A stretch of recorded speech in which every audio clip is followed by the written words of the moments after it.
Retour au Chili, au pied de la cordillère des Andes. Santiago, immense mégalopole de 17 millions d'habitants. Dans une ville où tout le monde se croise à toute allure, l'escargot a quand même su trouver sa place. Pour retrouver un petit bout de France, il faut s'éloigner de quelques centaines de kilomètres de la capitale. Rejoindre les bordures du lac Rapel. Francisco a créé sa ferme il y a quelques années, après s'être marié avec une Française qui s'était formée chez Maryse, en Charente.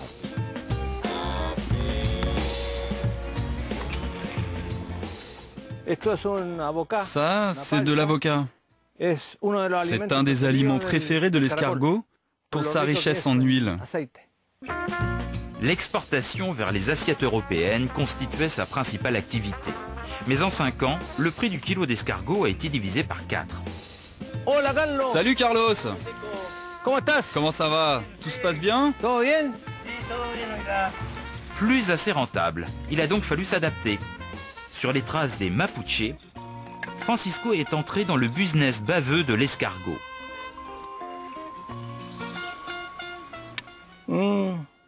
C'est bon pour la peau. C'est très agréable, oui. Très agréable. Ça va m'enlever les taches que j'ai sur le visage. Qu'est-ce que vous ressentez? Je me sens jeune, comme si j'avais 16 ans. Et vous, Carlos, vous n'essayez pas? Je devrais essayer, là, pour avoir plus de cheveux.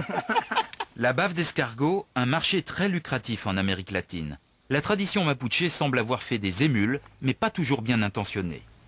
Il y a une sorte de mafia dans notre pays. La bave est un commerce qui fonctionne bien. Mais bientôt, si cela continue comme ça, le marché sera très corrompu. Parce que beaucoup de producteurs mettent beaucoup d'eau dans la bave. Et ça, quand les pays importateurs s'en aperçoivent, ils n'aiment pas, parce que la qualité n'est pas la même.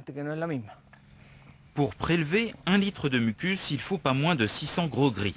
Et pour l'extraction, c'est chacun sa méthode. Façon barbare, par électrocution, avec du gros sel, pour un génocide assuré.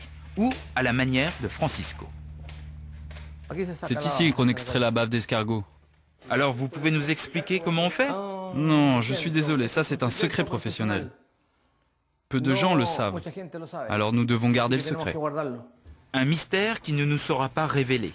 Seule certitude, les donneurs de bave n'y ont pas laissé leur santé.